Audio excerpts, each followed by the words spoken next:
नमस्कार। जो भी इस समाचार चैनल को देख रहे हैं, और बहुत बहुत धन्यवाद इस यूपी समाचार चैनल का जो मुझे अपना पक्ष रखने का मौका दिया। मुझे आज अपनी बात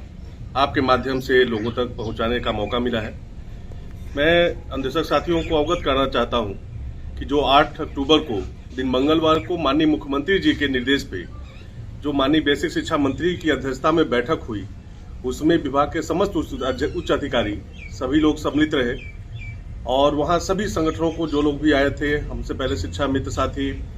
फिर अंधेशक, फिर रसोइया, सभी लोगों की समस्याओं को पे वार्ता के लिए वहां पे बैठक आयोजन किया गया था। तो मैं चाह रहा था कि बिंदुवार जो रखा गया था कि आपके माध्यम से समस्त अंधेशक साथियों को ये पता चले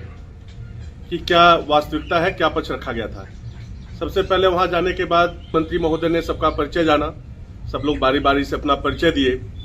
परिचय के बाद से सर्वप्रथम सबसे पहला मांग जो अपना था कि हम लोग 12 साल का सत्र 2013 हमारी नियुक्ति हुई है और 12 साल का समय हम लोग विभाग को दे चुके हैं, महत्वपूर्ण समय अपने जीवन का,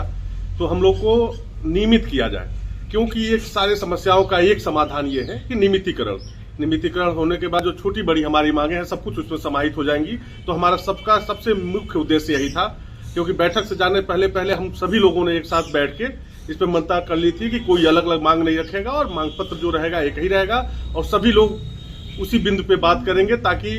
वहां पे कोई अनियमितता न लगे कि ये लोग अलग अलग मांग रख रहे हैं या कुछ है, इन लोगों में टकराव है या फुट है या इन लोगों की मांग अलग है। इस तरह की कहीं स्थिति न बनने पाए। और मैं धन्यवाद देना चाहूंगा अपने अंधेशक साथियों का भी, नेतृत्वकर्ताओं का भी, जो एकजुट होके और उन मांगों पे डटे रहे और मजबूती के साथ अपना पक्ष रखा गया। नियमितीकरण के बाद से ये सतर्क रखा गया कि जब तक नियमितीकरण की प्रक्रिया पूर्ण होती है तब तक के लिए हम सबको सम्मानजनक मानदेय दिया जाए। सम्मानजनक मानदेय का मतलब हम लोगों ने उसको बांड नहीं किया कि आप हमको इतना है दीजिए। हम लोगों ने ये बताया कि आज इस महंगाई के दौर में एक 6 सदस्यीय परिवार का खर्च चलाने के लिए कम से कम 1000 से 1200 रुपए प्रतिदिन का खर्च आता है। और महोदय, आप लोग बैठे हुए हैं, आप लोग डिसाइड कर लीजिए कि क्या ऐसा होना चाहिए कि हम अपने परिवार का जीविकोपार्जन सही तरीके से कर सकें। तो उतनी मानदेय वृद्धि के लिए उनके ही ऊपर छोड़ा गया है कि सम्मानजनक मानदेय वृद्धि आप कर दीजिए, जिसमें कि हम 6 सदस्यीय परिवार है तो हम इनका जीविकोपार्जन कर सकें। और सबसे बेहतर रहा कि उस माहौल में बात होता रहा कि एक एक पॉइंट जो हम लोग का बात हो रहा था, सारे अधिकारी भी, मंत्री महोदय भी उस चीज को नोट करते जा रहे थे। दूसरा जो हम लोगों ने रखा, जो सबसे बड़ी समस्या आती है कि अन्य जनपदों में भी देखने के लिए आता है, कई जनपदों में आ जाता है कि 100 छात्र संख्या के कारण अंधेशकों को बेरोजगार कर दिया जा रहा है या उनका विद्यालय परिवर्तन कर दिया जा रहा है। इस समस्या के समाधान को प्रमुखता से रखा गया कि सत्र 2013 में जब हमारी नियुक्ति हुई थी तो सत्र 2011-12 की छात्र संख्या उस समय ली गई थी, और जब 2013 में जब हमारी नियुक्ति हुई थी तो जब वास्तव में अंधेशक वहां पे गए थे तो कई जगह छात्र संख्या ऑलरेडी कम था। और मैं आपको बताते चलूं कि छात्र संख्या का जो प्रावधान है वो केवल विद्यालय के चयन और चिन्हांकन के लिए था कि ऐसे विद्यालय जहां पे छात्र संख्या 100 से ऊपर है उन विद्यालयों का चयन और चिन्हांकन किया गया था कि शिक्षा के अधिकार अधिनियम के तहत जो प्रावधान है कि छात्र संख्या 100 से ऊपर पे एक प्रधानाध्यापक और 3 तरह के अंधेशक रखे जाएंगे, उसके तहत ये नियुक्ति का प्रावधान था। उसी के तहत ये नियुक्ति हुआ है, न कि छात्र संख्या हमारे लिए बाध्यकारी है कि आजीवन हमको बना के रखना है या बना रहेगा। तो उसको भी बहुत गंभीरता से उन्होंने लिया और पॉइंट नोट किया कि ये छात्र संख्या मतलब हमारे लिए बाध्यकारी न रहे, कि हमारे रिन्यूअल पे प्रभाव न डाले, हमारी संविदा न समाप्त हो, हमको कहीं दूसरे अन्य विद्यालयों में न भेजा जाए, जो कि 2023 में जो प्रस्तर में चेंज किया गया था उसको सुधारने की बात हुई।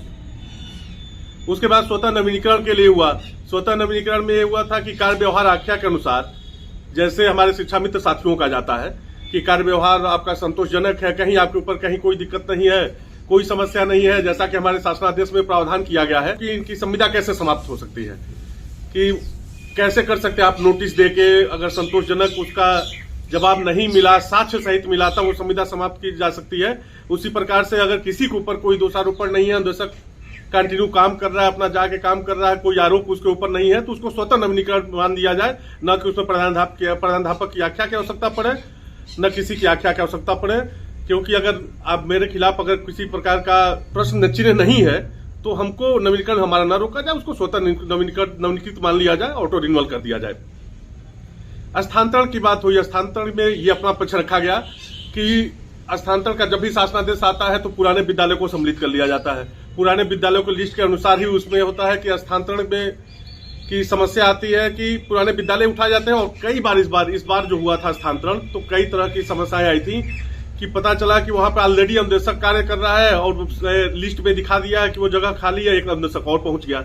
अब वो बीएसए ऑफिस का कार्यालय का चक्कर लगा रहा है कि हम जाके ज्वाइन करें, वहां ऑलरेडी प्राध्यापक किसी नहीं ज्वाइन करा रहे हैं कि ऑलरेडी उस विषय का अनुदेशक वहां पे कार्यरत है। तो इस तरह की समस्याएं आ रही हैं और उसके बाद से वो विद्यालय भी दूर है, उस स्थानांतरण का कोई लाभ नहीं मिल पा रहा है। तो नवीन विद्यालयों को भी जोड़ने की बात हुई कि जो सम्मिलियन विद्यालय हो गए हैं, जहां पे छात्र संख्या 100 से ऊपर छात्र संख्या है, हमारे ब्लॉक में नवीन विद्यालय है, उनको भी खोला जाए ताकि हमारे अनुदेशक साथी जो है अपने गृह ब्लॉक में जा सके और अपने नजदीक के विद्यालयों में जा सके ब्लॉक के, ताकि ये जो दूरी आज के दिन 80 किलोमीटर, 90 किलोमीटर, 100 किलोमीटर दूर दराज में लोगों को अनुदेशकों को जाना पड़ता है, कठिनाइयों का सामना करना पड़ता है, वो न करना पड़े, सभी लोग सुगमता पूर्वक अपने दायित्वों का निर्वहन कर सके। उसके बाद कई ऐसी महिलाएं हैं, चूंकि 2013 में जो हमारी नियुक्ति हुई थी तो बहुत सारी लड़कियां ऐसी थी जिनकी शादी नहीं हुई थी, बाद में उनका शादी जो है अन्य जनपदों में हो गया, या ऐसे जगह पे उनके हस्बैंड का जॉब लग गया है कि जहां पे वो जाना चाह रही हैं। चूंकि परिवार इसमें ये लोग यहाँ रह जा रहे हैं, वो वहां रह जा रहे हैं, तो कई इस स्थिति में मैं देख रहा हूं कि कई लोगों का परिवार ऐसे आ गया कि परिवार टूटने की समस्या आ गई है। उनके पास दो ही ऑप्शन रह जा रहा है, या तो अपना ये लोग नौकरी बचाएं या तो फिर परिवार छोड़ें। तो इस समस्या के समाधान के लिए अंतर जनपदीय स्थानांतरण के लिए रखा गया था कि मांग रखा गया है कि ऐसी महिलाएं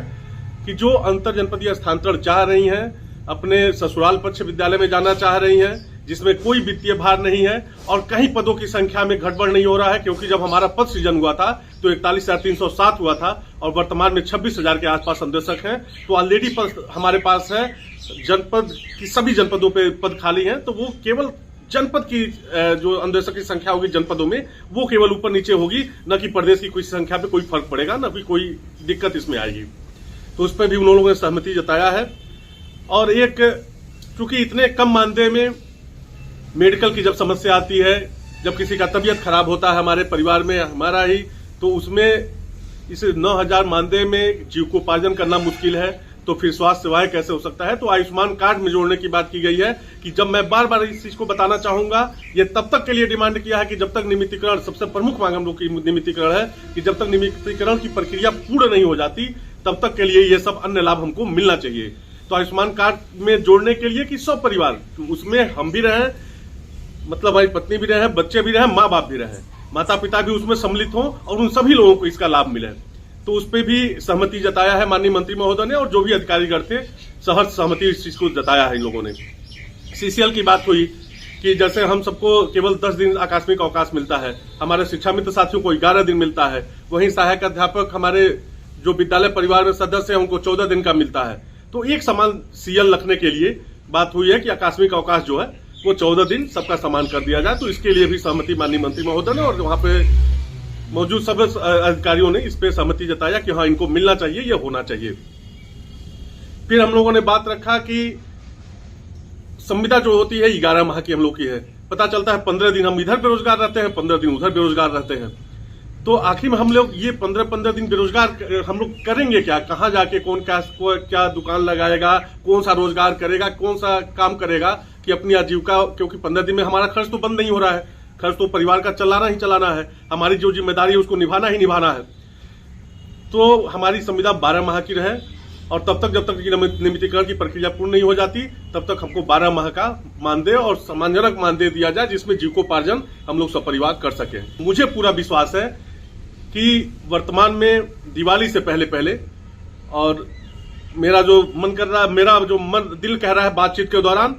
और जो मुझे लगा बातचीत के दौरान, मुझे लगता है कि ये जिन बिंदुओं पे मैं रखा हूं उस पे ये बहुत जल्दी आदेश, शासनादेश दिवाली से पहले हम सबको मिल जाएगा, जिसमें अप्रॉक्स मेरा जो दिल कह रहा है, मैं इस चीज को आप लोग बहुत हटली मत लीजिएगा, लेकिन